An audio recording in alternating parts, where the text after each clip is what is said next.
Perfect. All right, so we just took a little bit of a hiatus, and people who listen to the podcast kind of already know my story a little bit. We were talking about the programming that's involved in taking away people's locus of control. Or I guess not taking away, but transferring that locus of control. It's scary when you finally sit down after giving that away for almost your entire life and you realize that you're not a victim. You've been actively making the choice to participate in the system. And when you let go of that death vest, so to speak, you know, you're clinging to it for dear life. And that's what I mean. It's been painted as this illusion of, you know, this is safety. Trade your time for money. Go sit in the cube. Be an animal in the farm, right? And what you hit on right out the gate, Asher, is that you have to taste, touch, smell, and experience everything in order to find your path. You're already on the path in so doing those things. But if you're following someone else's recommended course, you're giving away your control. Now, there are times that you should definitely take the way that someone else has taken, the path, in order to collect items for your own toolbox so that you can figure out more about what's important to you. Absolutely.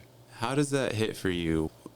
I don't want to leave it so broad. I actually want to drill down for a second. You're an incredible filmmaker. You have an eye, a vision. You're able to translate that through a camera. Share a little bit about what that looks like, because filmmaking is one of the most beautiful arts, much like writing. You're world building. You become the god of a story. And the way that you approach it, the music videos that I've seen that you've put together, Into the Gray Light that you worked on with Emilio, amazing films, all of them. There's an award behind you. I don't know if that people can see that. And you do it because you love it, you're passionate about it, and correct me if I'm wrong, but I think there's a lot of healing found in that for you as well. Absolutely. For me, it's been a process of learning what this means for me, filmmaking, and more broadly, being a storyteller. I've never considered myself much of a writer in terms of creating stories, but I do work with people who do, and I work with writers and storytellers who are also filmmakers like me. Some of them are maybe better at writing than holding a camera. And so part of being a filmmaker is not just about doing everything yourself. You certainly can. You can make a feature film all by yourself. Is it going to be a good film? Maybe. Probably not. It's I don't know if I've ever seen a feature film made by a single person that actually like really spoke to me consistently throughout the film. It's not to say that it's impossible. The real key takeaway there is it's a collaborative process that I found a lot of value in, knowing that you can be a storyteller in your own right, in your own corner of the room, as you contribute towards a greater story with other people. So being able to focus on one thing specifically and focus on just that thing and be a part of the crew, a part of a group of other talented people who are also trying to tell the same story is therapeutic. It's enlightening. It's one of the most enjoyable things that I've ever done in my life is to be a filmmaker and to be a part of that process with other people. It's helped me grow as an individual, as a professional, as an artist. All those things have come through the trials and tribulations of making films. And a lot of it has to do with when things don't go right, when things break, or you have to quickly think of a solution because you're on a tight timeline or because things need to get done right now. And it's about being able to be in control of your emotions and being in control of your tools and your environment, and that like you have a job on set. If you're a cinematographer, camera operator, DP, your job is to work with the director and the lighting department to create looks that speak to the audience. And that's what I've been working on, improving in my 10 years of being a filmmaker. I'm always trying to have that ability and to develop that ability of creating these images that speak to people. And that's really important to me that I am able to do that effectively. And it's always something that I'm learning more about how to do better, through lighting and through composition. And so anybody who is out there who is interested in being a filmmaker, just know that that whole journey of going from making not so great videos or amateur videos to making something great is not something that happens overnight. Like, you're not going to get good at this even in a year. Like, it takes years. Yeah. And it might be a little daunting at first, but to me, that it's been something that's helped me develop in my own personal life as well, just through that discipline and that ability to just try new stuff and to kind of go out of your comfort zone sometimes, because that's where the real growth happens. It absolutely is. I like to call it playing to my edges all the time. Go where the friction is. What's bringing the resistance? What are you afraid to examine? That's the path. Right. That's the way to go. Yeah, and I think it's we're finding through different types of studies that people who have a growth mindset are able to develop faster than people who don't. Absolutely.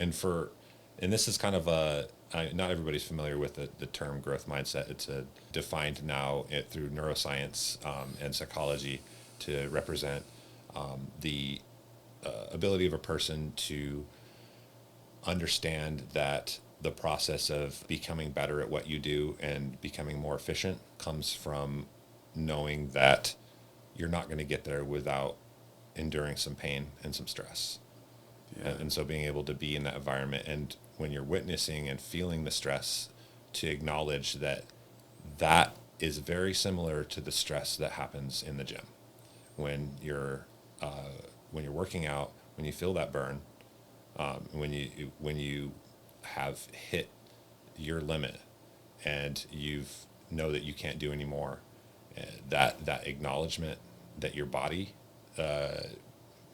shows you quite literally when you rep to failure is something that is like nothing else. But at the same time, it's like it's there's a lot of parallels there to other walks of life, and so that's why for me, learning about fitness and about meditation and tying it all together with filmmaking and other aspects of my life and pursuits that I have been, phenomenally helpful. I look forward to honing that skill more, and becoming more of a technician in my own in my own life, I guess. So I guess it's something that I am always interested in becoming better at and sharing that with other people. It's beautiful, Asher. What is the genre that you love working in the most? What's your favorite? What really turns you on? For filmmaking, I love sci-fi and with a little bit of suspense horror. Okay. Like, I love psychological films, and I love how they're able to grab people in a way that can just really make them question everything. Because that, to me, is like the essence of what it means to inspire someone, like to really to get them to realize that, okay, I'm watching a film right now, but this seems so real to me right now that it feels like I'm there. And to be able to do that as a filmmaker is like that's the goal, and that's what I always aim to do in my process and in my films, is to inspire people. Because if you are making something that you're putting a lot of time into, call it art, like filmmaking's an art, whether you're painting, whether you're making music, they're all forms of art. And as an artist, you have one job, and that is to inspire people. Yes. And so whether your film is, about, maybe it's a happy film, maybe it's an inspiring film about, this character who overcame something that was seemingly daunting and unsurmountable in their life, and then they transcended that. And if that's the basis of the film, then that's what you're inspiring people to witness and to feel, is that to be there with that person in that process. And then, sci-fi and horror, It's a lot of fear and uncertainty and like terror, you know, and that to me is fascinating. Like, because I love being able to put people in that space, like, and make them feel like they're in the shoes of the hero or the, you know, the main actor. That's powerful, and that to me is what has allowed me to like challenge myself and try to bring that experience to other people. It's just about witnessing the inspiration or witnessing the scene and be like, wow, that scared the hell out of me, or that the character that we thought was just an unimportant person in the film, something changed in them, and then you're able to witness that and see it through their development as a character in the film. You're saying all that, and I'm sitting over here thinking to myself, like, you just want to take this existential dread that is hanging over everyone and just make them look at it. Yeah. Look at it. Right. This is when you look into the abyss, man. That's when real change happens. Yeah, and then that helps us. You bringing that up makes me realize that, like, so a lot of what I've learned from is realizing that most of my problems in my life were from me not looking into the abyss, and whatever the abyss is, it can be anything. Yeah. But it's about a lot of your problems in life are going to come from you not addressing the core problem, the core issue, the core what's really behind it. You know, like, so in horror films and in suspense films, we often have these, you know, characters or monsters that are quite physically like that. They are, you know, abominations, or they're some sort of demon, but it's really all a metaphor, right? Like, and a lot of great stories are metaphors, or they can at least be seen as metaphors for something else, and that to me has a lot of truth to it, because that's where I've done all of my work on myself, is being able to acknowledge that, oh, that thing that I was really scared of, that I was avoiding, that I was putting off, is making my life miserable because I'm not addressing it, not because it's there. Yeah. It's there, it's going to be there regardless, but because I'm running away from it, because I'm scared to face it, that's where the real challenges in my life are coming from. So when I'm able to acknowledge that entity, that problem, and say, all right, what is this really? Right. You know, what is it that's really behind this? You know, what it's in the Scooby-Doo episode, you know, where they find the villain and they pull the mask off of it, and it's, you know, Mr. Jenkins from the, like, wood mill, you know, you were behind all of this. And it's really, and then you've seen the meme where it's a reflection on that, where the main actor in Scooby-Doo, I forget what his name is, the dude in the white, like, oh, isn't that Fred? He pulls the mask off of it and it's himself, right? Yeah. You saw that meme? Yeah, Like, that's a great one. I love that. Yeah. Because it shows that, like, hey, this thing that we were trying to, like, or that we were scared of, or they were running from, when we finally confronted it, we realized it's just us. Like, we're getting in our own way. Yeah. And that's to me one of the most inspiring, like, revelations of my later life, I would guess, is to realize that, like, I was getting in my own way and I didn't realize it. Yeah. And we all do that, you know. Oh, yeah. Even still. But I think the purpose of the work is understanding that this, from birth to death, is the path. So whether you're in a place where you're meditating regularly and you're taking really good care, or you drink every night just to numb yourself, you're still on the path. Right. Do you want to be walking like shoeless through a bramble patch, or do you want to be in the juiciness of life and enjoying everything that comes across your sensational palette, right? And this theme keeps coming up for us in this conversation of, like, you are in control of everything that happens to you. You are made to manifest and create what you want in life. Truly, you have to take a deep, hard look at yourself in order to integrate the issues that continually come up. We are pattern repeating machines. We are also meaning making machines. Here's just an example for anybody out there listening. If you are not taking stock of how you show up in relationship, in your past relationships, and you continually are pointing the finger at the other person, you are going to repeat that relationship cycle with every single person that you get in relationship with. Absolutely. What will change in that is that you will become a more adept liar. And in that, what I mean is that you will lie to yourself more effectively. And if you're willing to lie to yourself, you're willing to lie to other people. It's an unfortunate truth, yeah. Yeah, because, we'll go into the widely known book of metaphors, the Bible, just for a second. You love your neighbor as you love yourself, right? That's not a command. That is telling you what's going to happen. If you love yourself like you're a piece of shit, you're only capable of treating other people like they're pieces of shit.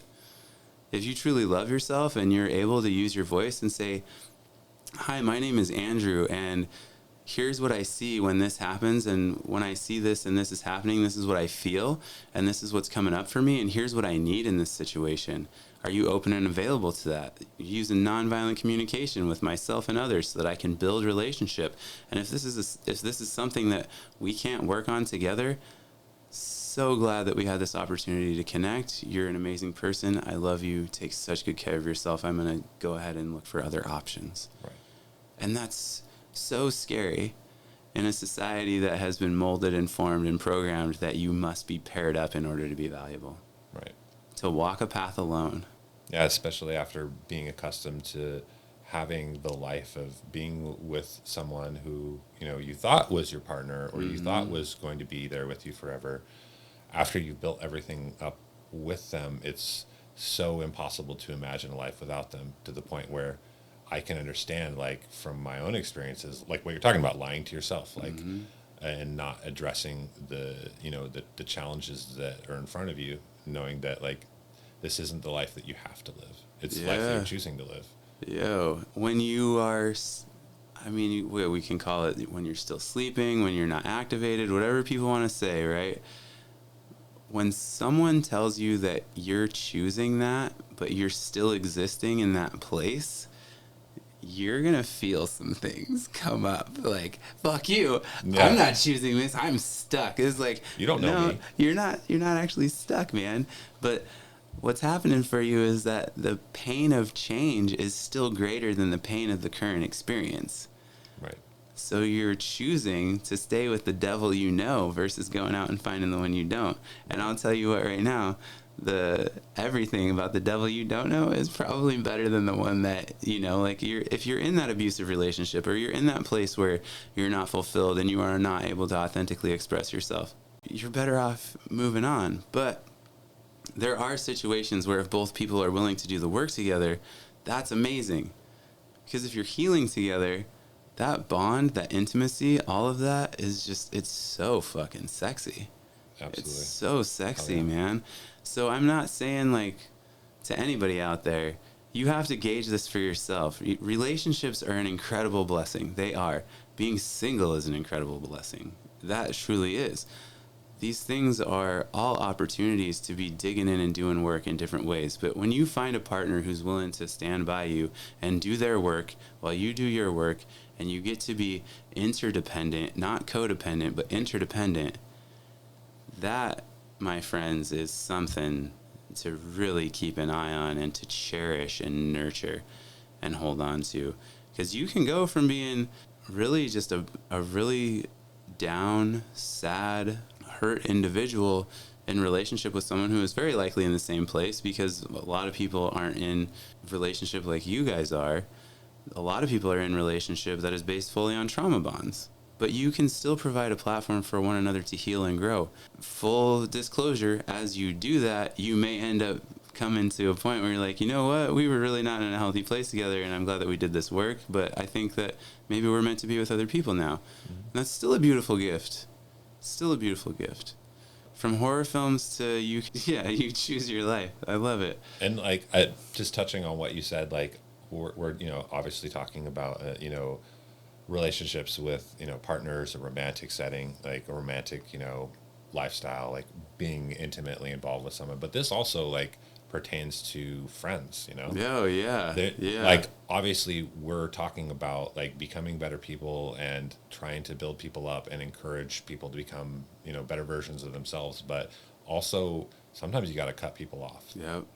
There's some people who are not at the same point in their life that you are, and you don't need to go through that with them. Oh. I've lost friends, and and I'm not going to say that I regret it, but like there are times in my life where I've had to, I've had to sever my friendship with people because it was detrimental to my life, and it was detrimental to my other friendships. And I wasn't going to let that, become a toxic part of my life. Yeah. Because you can only do so much for people. And so, obviously if you see value in someone and you think you can help them by all means, do everything you can, especially if they're a good friend, like do the work with them. But if you see they're not doing the work, or they're not at a point where they can take those steps to make those actions happen, then, they need to go and do that work alone or with somebody else, because you can only do so much. And that's been really challenging for me to realize that I can't keep all the same old friends that I used to have. Yeah. Because we're different people. We've grown in different ways, and I'd like to think that I'm a better person than I was 10 years ago, and because I know that I am in some ways, because I've done the work to be a better person, like to be more, to be more responsive to my friends, and to be there for them in ways that they need. Like I've always tried to work on that, and I think I'm better at that than I was before. But at the same time, you can't help everybody. Yeah. And your own sanity and your own well-being is just as important as any of your friends is. And if they're a real friend, they'll understand that.